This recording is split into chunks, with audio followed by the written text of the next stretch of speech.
Muy buenas tardes amigos de Casa Museo. El día de hoy nos engalana la visita de nuestro invitado, que hoy, celebrando el Día Internacional de los Museos, pues tenemos el honor de tenerlo aquí en Casa Museo Feliciano Béjar. Aparte de ser un gran amigo y que le admiramos demasiado, pues tengo el gusto de presentar a Salvador Rueda Smithers.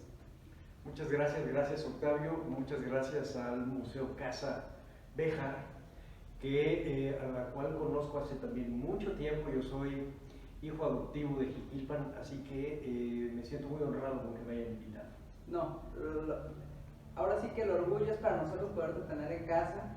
Sé que eres un hombre muy ocupado, con una tarea muy importante a nivel nacional, y que pues ello nos trae el día de hoy a esta entrevista. Salvador, aparte de, tú has mencionado que eres hijo adoptivo de Jiquilpan, has trabajado mucho también en la historia de Jiquilpan, entonces ojalá en próximas entrevistas podamos hablar un poco de este Jiquilpan que las personas y la época te permitieron conocer mucho más a fondo de lo que tal vez hoy muchos de nosotros sabemos. Sí, bueno, hace ya casi 40 años fui invitado por el licenciado Luis Prieto y por Alicia Olivera a hacer un proyecto de historia oral en el que estuvimos involucrados muchas personas, entre ellos Guillermo Ramos, Marta Méndez, Guadalupe García, María de los Ángeles Manzano, Griselda Villegas, mucha gente y gente que todavía está trabajando hoy en el Centro de la Unidad de Estudios Regionales, antes Centro de Estudios de la Revolución Mexicana, Lázaro Cárdenas. Así que mi acercamiento al museo fue a través de la gente y fue antes de que yo tuviese alguna experiencia de museos.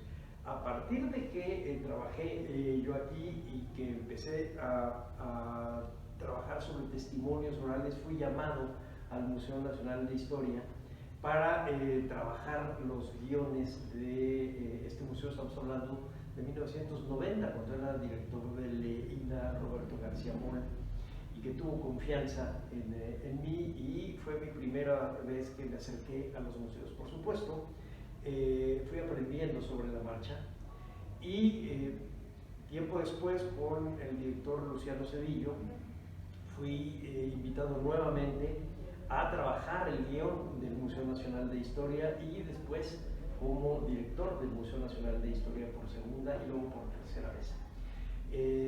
Ya para esas épocas tenía mucho más experiencia en lo que era un museo, y les puedo empezar a decir que lo que le da vocación al museo son sus colecciones. Por ejemplo, este museo es muy distinto a cualquier otra casa museo, incluso al museo de sitio que hay en el Castillo de Chapultepec, por todo lo que estamos aquí viendo, que me imagino podrán ustedes ahora ilustrar, porque tiene la mano de un artista, tiene la mano de Feliciano Béjar. Pero no solo es el Museo Feliciano Béjar, sino es el museo de los Béjar, la familia Béjar, que cobijó a este artista y que hizo posible que haya este tipo de piezas que son reconocidas en todo el mundo. Y esta singularidad de este museo se reproduce, se desdobla en cualquier otro museo, los museos nacionales del INA, los museos nacionales del Instituto de Bellas Artes, en los museos internacionales. Siempre será la colección la que les da vocación, pero la vocación no es todo. Si los museos no tienen una función social, esa vocación acaba muriendo. Y la función social es crear un lenguaje, un discurso que invite a la gente a participar del museo. Participar de muchas formas, pero básicamente entendiendo que el museo es una herramienta para pensar, es una máquina de pensar, para decirlo como lo decía Alfonso Reyes de los libros. Los museos son como los libros, son un espacio de lectura.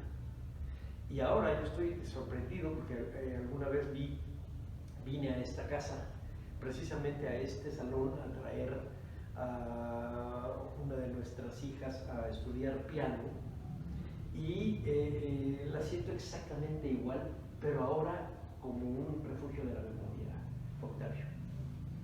Muchas gracias, Salvador.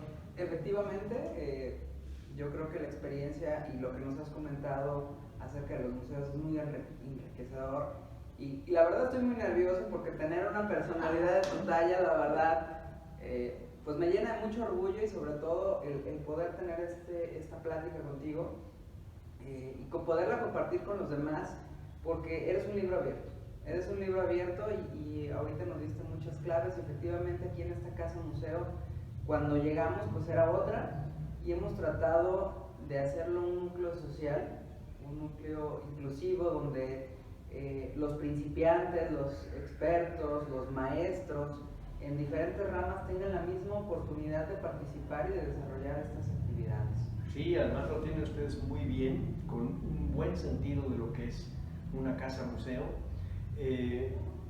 Yo pienso que la función social de esta casa museo se está cumpliendo perfectamente, más en un lugar como Jiquilpan, en donde podría estar cobijado todo por la enorme figura de Lázaro Cárdenas. Y Jiquilpan no solo es Lázaro Cárdenas, es Lázaro Cárdenas más todo lo demás, como bien quería el general Cárdenas que fuera.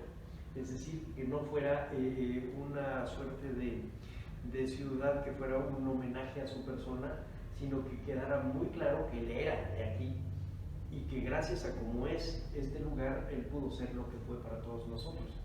Y uno de estas semillas es esta casa. Esta casa tiene su singularidad, tiene su propia mano, tiene la mano del artista. Sientes que estás pues, en un pedazo del universo y no necesariamente en un territorio de historia política mexicana. Estamos en un museo de arte y eso lo hace totalmente distinto. Muchas gracias, Lord. Cuéntanos qué haces ahora actualmente. Bueno, en el Museo Nacional de Historia el trabajo de un director es múltiple, pero básicamente es repartir el trabajo. Los trabajos los hacen los subdirectores, el trabajo fuerte de contacto directo lo hacen los subdirectores, la subdirectora técnica que es Erandi Rubio, que es michoacana, el subdirector administrativo Asgar Torres y el subdirector de seguridad Edmundo Crisóstomo, son los que se encargan realmente de llevar a cabo los programas anuales y el Plan Nacional de Desarrollo. ¿Qué es lo que yo hago en particular? Le doy un sentido y una línea a lo que se va a exhibir. Por ejemplo, ahora se está exhibiendo para niños una pequeña exposición temporal sobre los niños héroes. La hizo un creador de primera que se llama Francisco Rivas. Este muchacho, porque es un hombre joven, hace todo con muñequitos. Él hace los muñequitos de trapo y de paño. Y el chiste es explicar cómo era un lunes en el colegio militar en 1847. Y con eso explicabas cuál era la rutina de los cadetes en el colegio militar que estaba en el castillo de Chapultepec en 1847, desde la llegada de sus casas, porque se acababa ya su fin de semana que estaban francos de descanso, cómo empezaban las clases, qué clases eran, a qué horas iban a misa, a qué horas comían, a qué horas hacían ejercicio, cuántos eran. Todo eso lo fuimos investigando porque yo les pedía que en lugar de explicar otra vez la batalla de Chapultepec, explicáramos a la gente que estuvo en la batalla de Chapultepec, concretamente a los cadetes. Y escogimos un lunes porque la batalla del 13 de septiembre del 47 fue lunes. Entonces ellos regresaban de estar francos y decidieron entrar de todos modos a defender su colegio y a su país. Un par de años después, cuando están haciendo el juicio político a los responsables mexicanos de la guerra, empiezan a notar el momento en que los muchachos tienen la voluntad de entrar. Mueren 6, como sabemos, y los otros 50 son tomados prisioneros. Pero ese momento es el momento del nacimiento del patriotismo como lo entendemos nosotros ahora. Antes no se entendía así. Antes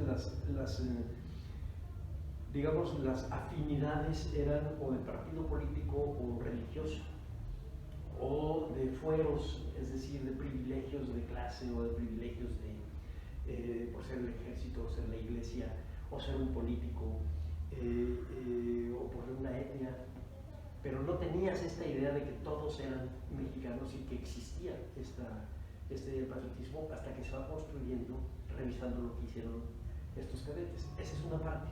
Pero la otra parte que les pedía era que explicaran que en 1847 no existe la idea del adolescente. Y en realidad los niños héroes son adolescentes, son muchachos que van entre los 13 y los 20 años, es decir, muchachos que están entre la secundaria y la preparatoria. Para aquella época, desde el punto de vista jurídico, desde el punto de vista legal, eran niños, y así se les quedó como niños. Pero cuando se le enseñan a una generación actual, y cuando hablo de actual puede ser de hace 50 años, como yo lo aprendí hace más de 50 años, uno se imagina que los niños son niñitos. Y no, en realidad eran niños. Ahora yo soy viejo y te puedo decir que un muchacho de secundaria de prepa, pues perfectamente bien puede ser de niño. Pero la idea de que vayas construyendo un vocabulario para darle significación y peso histórico a cierta edad, eso era lo que importaba ahorita que enseñáramos. Y lo otro, ¿quiénes eran niños en el periodo en que fue la guerra? Por ejemplo, que Zaragoza, que tenemos aquí atrás, en esa época tendría 17 años, que Carlota tendría 5 años, y Maximiliano probablemente unos 8, que Ángela Peralta tendría 3. ¿Me entiendes? Que se vaya uno notando este tipo de cosas.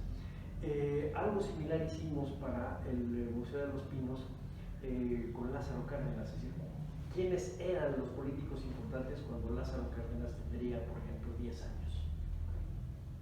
Y cómo cuando Lázaro Cárdenas tenía 10 años, en 1905, había una suerte de paz política, pero en los círculos políticos, porque abajo había mucho repudio entre los obreros, muy poco entre los campesinos, y estabas haciendo una guerra de exterminio contra los yaquis y contra los mayas pasados.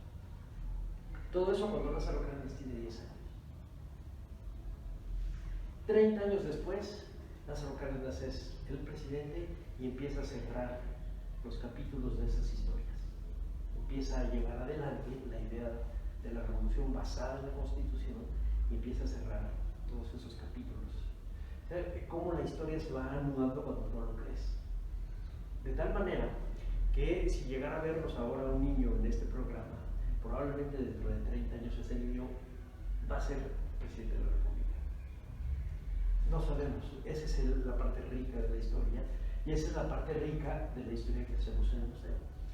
Buscas todas las ramas posibles pensando que en la historia todo es contingente y que hay un mecanismo secreto y que el que menos te imaginas puede ser el hombre más importante después en esta historia, por lo pronto los michoacanos, Morelos y las Arledas. Gente que nunca hubieras pensado que hubieran sido lo que fueron y son los constructores, primero, del México independiente y segundo, del México moderno. Te recuerdo hace años, muy atento, montando la exposición en Castillo Chapultepec del Bicentenario de la Independencia. Así. Creo que es una de las exposiciones un poco más emblemáticas y más importantes para todos los mexicanos. Cuéntanos cómo fue ese proceso, Salvador. Bueno, fue un proceso entretenido y un poco difícil porque como Museo Nacional nosotros teníamos la obligación efectivamente de crear un espacio que explicara el momento del estallido de la independencia, quiénes eran los principales actores y por qué quedaron ciertas piezas de ellos. Por ejemplo, de Hidalgo, siendo el padre de la independencia, quizá haya 20 piezas. Nada. Es decir, que los seres humanos vamos dejando muy poca huella material. Esa era una primera. La segunda, que se estaba preparando una enorme y magnífica exposición en Palacio Nacional, que se llamaba así México 200 años, que preparó el profesor Miguel Ángel Fernández, que es mi maestro. Él preparó una exposición enorme. Nosotros le llegamos a prestar, no recuerdo muy bien, pero quizá unas 300 piezas, que es mucho. Un museo como el de historia En todos sus espacios está mostrando probablemente unas 6,000 piezas. La colección son 106,000 piezas. Un museo, te decía yo hace rato, se define por la vocación de sus colecciones, pero la mayor parte de sus colecciones están en un depósito, porque su función es mantener el recuerdo, no es mostrarlas. Vas mostrando los ejemplos, vas sintetizando y vas haciendo metáforas como esta. Así, aquí de entrada estás viendo que tienes la mano de este artista en distintos momentos de su vida, desde muy chiquito hasta cuando ya está totalmente consagrado. Bueno, así, ese tipo de juxtaposiciones y de metáforas son las que haces en cualquier otro museo. Y en este caso era un poco difícil porque la mayor parte de las piezas las había ya prestado. Entonces tomamos en nuestro depósito de colecciones y encontramos muchas piezas que podían ser, si no eran las emblemáticas, podían llevarnos de todos modos al discurso que se tuvo. Y entonces alcanzamos a hacer una exposición probablemente de unas 500 o 600 piezas. Todas las que prestamos las sustituimos y empezamos con el inicio de la Nueva España hasta 1800, es decir, hasta el momento en donde la Nueva España entra en una crisis. Ahora hay que hacerla en la Nueva España en el momento de su muerte. Porque la ventaja es una mala palabra, la suerte de la historia de México es que el final del mundo indígena autónomo coincide, 1521, con el final de lo que lo sustituyó, que es la Nueva España, que es otro mundo, en 1821. Entonces, tú desde hoy puedes ver dos finales: el final hace 500 años del mundo indígena autónomo de miles de años, y el final de la Nueva España, que es nuestro antecedente inmediato, hasta genéticamente, nuestro lenguaje, nuestros gustos, todos nacen de ahí, y acaba hace 200 años. Entonces puedes ver, como si fuera con esta lente, puedes verlo de cerca y de lejos. Y eso es lo que tenemos que hacer. Y eso hacen los museos. Y ese es mi trabajo. ¿Cuántas exposiciones desde que tú estás como director en el Castillo de Chapultepec han tenido, Salvador? No sé, nunca he hecho la cuenta, pero no, quizá unas 60 o no sé, te engañaría, no me haces una pregunta muy difícil, no lo sé. ¿Con la pandemia cómo han manejado? Bueno, ahí con la pandemia ustedes saben que los virus siempre han existido. El ser humano es un habitante del mundo y en el mundo hay una gran diversidad de formas de vida y de formas que necesitan a la vida para poderse reproducir, entre ellos los virus. Y ellos no obedecen reglas sociales, ellos obedecen reglas que la ciencia va descubriendo. Entonces, todos los espacios hemos tenido que sujetarnos a las disposiciones de las secretarías de salud locales, nacionales, la Organización Mundial de la Salud, etcétera, y son obligatorias. Es decir, no es lo que nosotros hubiéramos querido hacer, sino tienes que obedecer. En el museo tuvimos cerrado el museo 14 meses, lo cual no quiere decir que lo tuvimos sin trabajar. Es decir, iba a trabajar brigadas de limpieza, brigadas del depósito,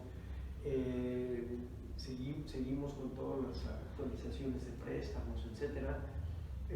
Se sanitizaba un par de veces a la semana, se limpiaba 3 veces por semana, se hacía jardinería diario, se hacía mantenimiento arquitectónico 3 veces por semana, a veces 4, de tal manera que abrimos hace una semana y el museo está impecable, está con sus señalamientos, etcétera. Ya nos fueron a revisar las comisiones locales, la comisión de gobierno de la alcaldía, etcétera. Estamos bien. Todavía tenemos una limitación que es no más de 1,800 personas al día, lo cual significa, por ejemplo, entre semana, quizá un 50 o 60%, pero el sábado en realidad resulta como un 10%, menos del 20%. Entonces, para nosotros ha sido un poco difícil porque hay que ir dosificando a la gente y pedirle que vea las cosas rápidamente. Es decir, que trate de no entretenerse más que lo que realmente quiera, porque tienen 10 minutos para casa o menos, porque si no tienes una cola enorme ahí abajo. Entonces lo que estás evitando de la transmisión del virus arriba lo estás generando mal. Entonces no es una buena idea. Es decir, tenemos que hacer un plan en donde veamos que los virus, y en particular este virus, no es un juego y ha sido muy costoso en vidas, hay muchas ausencias ya dolorosas, y que tienes que pensar en todo, desde el transporte hasta los que están ahí, y que la única solución va a ser efectivamente las vacunas, como con todos los virus. Actualmente han cerrado muchísimos museos a nivel internacional. ¿Qué prevés o tú cómo ves el futuro de los museos? No, bueno, estás haciendo una pregunta muy, muy interesante.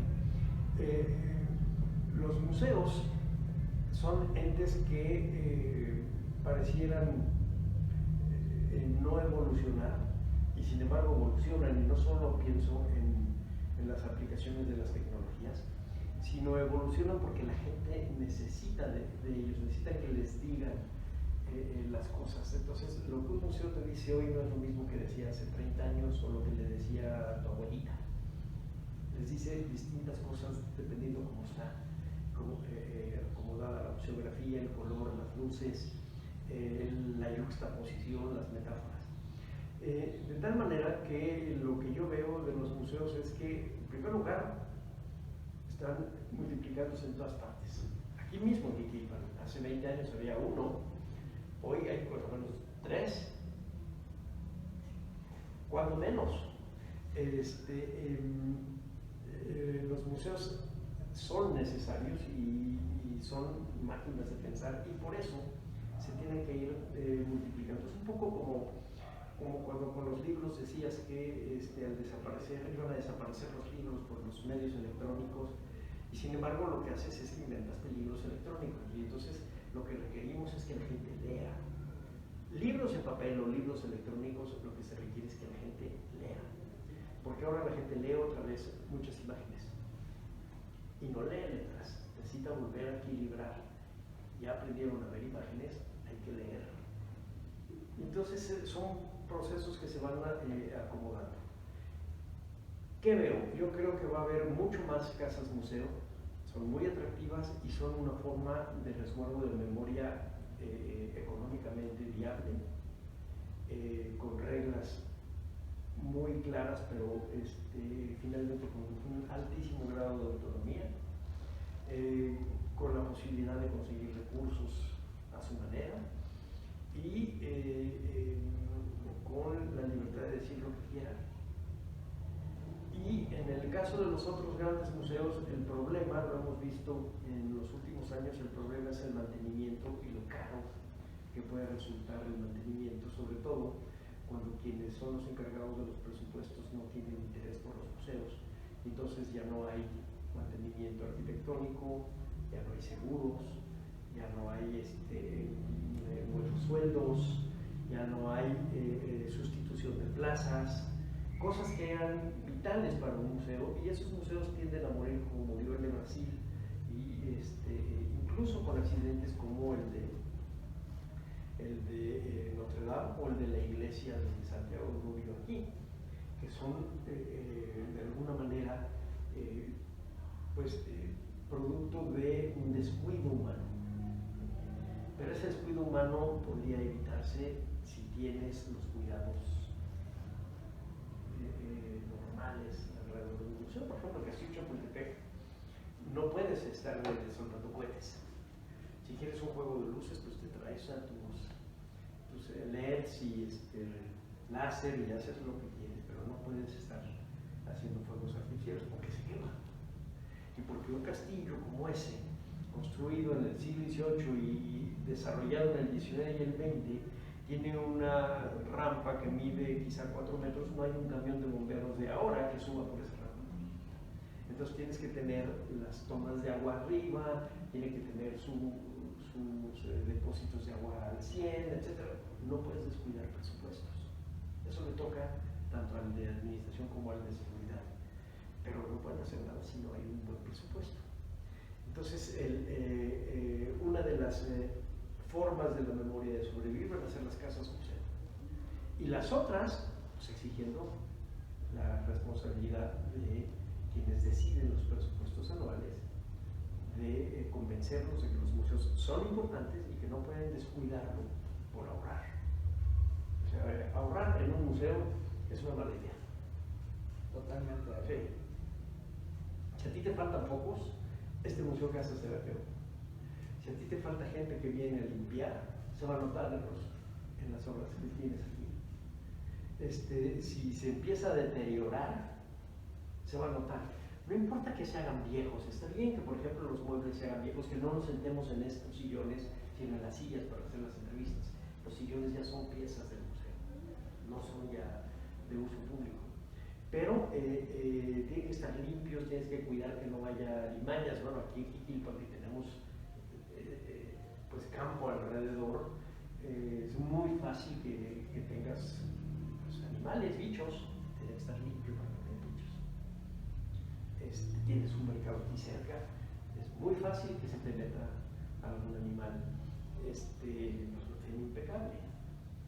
Y eso es dinero y es voluntad. Esa es la parte, digamos, que está en los entretelones de cualquier museo, un museo casa, un museo de sitio, un museo de arte, un museo de historia, un museo arqueológico, un museo de historia natural, de cualquier tipo de museo. Ahí se requiere poco de dinero y mucha voluntad. Así es. ¿Cómo celebrarán el Día Internacional de los Museos en el Museo Nacional de Historia? Bueno, nosotros participamos de distintas maneras.